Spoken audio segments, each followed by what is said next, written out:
Which running shoe belongs on which day of your training week? Careful. Because if your answer is the same pair for everything, you're doing the one thing science links to 39% more injuries. By the end of this video, you'll know the exact shoe for easy days, long runs, tempo, intervals, and race day, and why two pairs, chosen right, cover your entire week. But first, a warning.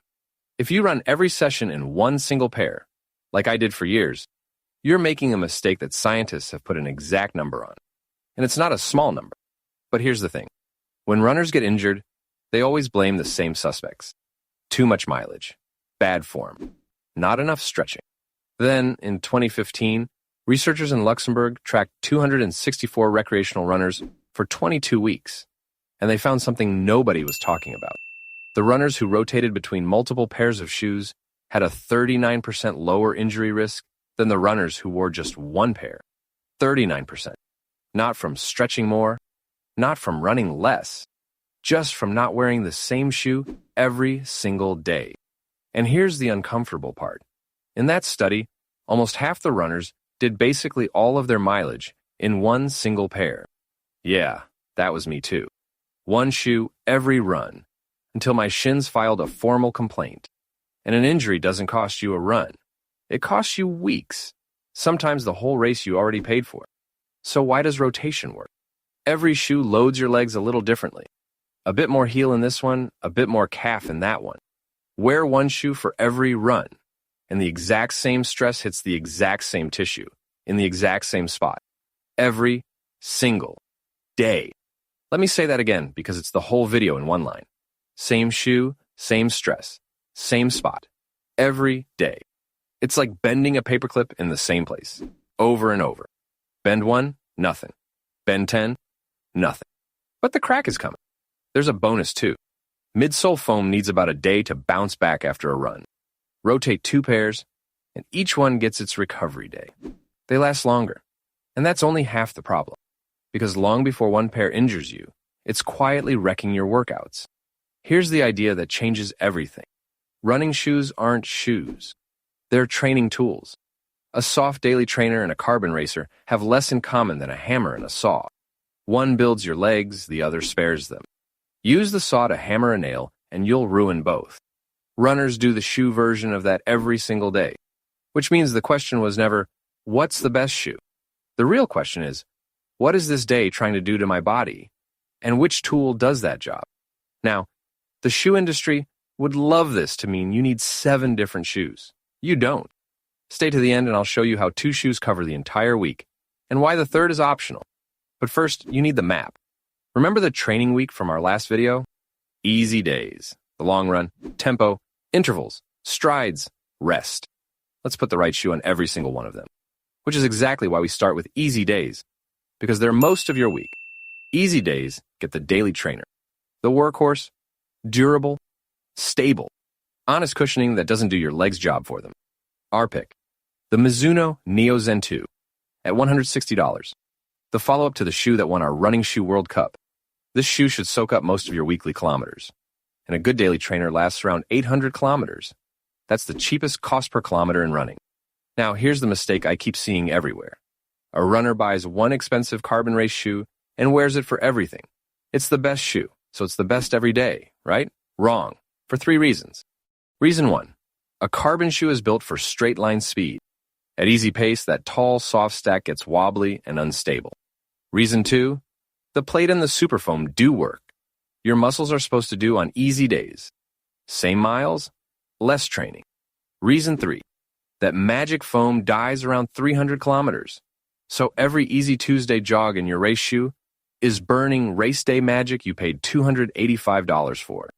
The daily trainer protects your legs and your wallet. That's why it owns most of the week. But here's the problem. The shoe that's perfect for Tuesday is not the right tool for Sunday. Sunday is the long run, and the long run gets the max cushion shoe. Here's why that matters. At kilometer 5, your form is perfect. At kilometer 25, it isn't. You're tired. Your stride gets sloppy.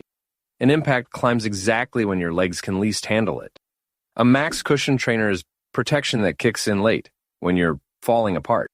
Our pick, the Nike Vomero Premium. 55 millimeters of stack. The plushest thing Nike makes. $230. Too much shoe for a Tuesday. Exactly enough shoe for kilometer 30. And no, a bit of weight doesn't matter on Sunday. You're not racing kilometer 30. You're surviving it in one piece. Then comes quality day one. The Tempo run. Tempo gets the lightweight super trainer. Race day foam, but no carbon plate. Our pick. And the best value in running right now. The Adidas Evo SL. $150. It has the exact same foam as Adidas's $300 race shoe, just without the plate. Fast enough to hit your paces. Honest enough that your legs still do the work. That's the whole point of Tempo. Build the engine. Don't rent one. Save the plate for the start line. On Thursday, your own calves should be doing the work. Intervals? Same family. Light, snappy, loves quick turnover. If you want a dedicated speed shoe, Nike's Streakfly 2 at $180 is a scalpel for 5K and 10K reps. But honestly, the Evo SL covers this day too. Remember that for later. And soupless strides, those short relaxed sprints after an easy run. This is where you'd expect me to sell you another shoe. I won't. Your daily trainer is fine. Strides are about feeling the ground and moving well, not equipment. And that's when we get to the two best days of the week. Race day. Now the carbon shoe finally earns its price tag. A real carbon racer improves your running economy by about 4%. That's the famous Vaporfly study. In that lab, all 18 runners got faster. Every single one. 4% economy is minutes off a marathon. The closest thing to legal free speed? Take the Nike AlphaFly 3 at $285 or the ASICS Metaspeed Tokyo at $270. And this is exactly why you save it. The midsole holds roughly 300 kilometers of magic. Every kilometer you don't waste in training is a kilometer left for a start line. Race it. Sharpen it the week before, then put it back in the box. And rest day? Rest day gets the most underrated shoe in running. Slides. Zero drop. Maximum comfort. Couch certified. One more thing before the money part. Shoes don't announce when they're dead. So here's when to replace each tool. The daily trainer. 500 to 800 kilometers. Past that, the midsole can lose up to half its bounce. The super trainer. Think 3 to 500. Soft, fast foam gives up earlier. The carbon racer, around 300. Race it, don't jog it. And it lasts you whole seasons. Can't remember your mileage? Your watch can. Most running watches track shoe kilometers if you assign each pair. Or use the old school test. Press your thumb deep into the midsole. If it feels dead flat instead of springy, it is. So here's your week. Rapid fire. Easy days, daily trainer. Long run, max cushion. Tempo, super trainer. Intervals, speed shoe. Strides, your daily trainer, nothing new to buy. Race day carbon. Rest day, slides, and a snack. That's the map. But I promised you wouldn't need 5 shoes, so here's the money part. But here's the best part. 2 shoes cover this entire week. Shoe 1, the daily trainer.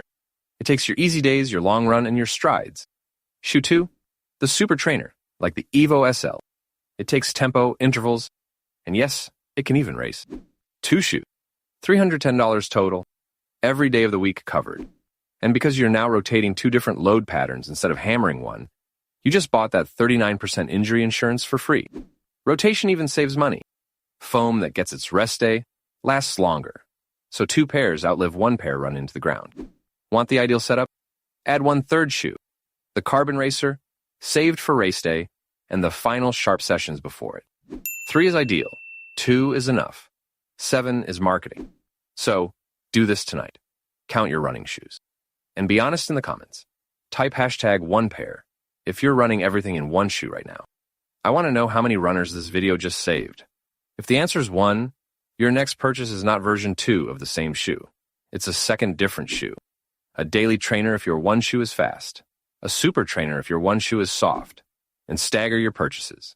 Buy the next pair before the old one dies. So you're always rotating a fresh shoe and a broken-in one.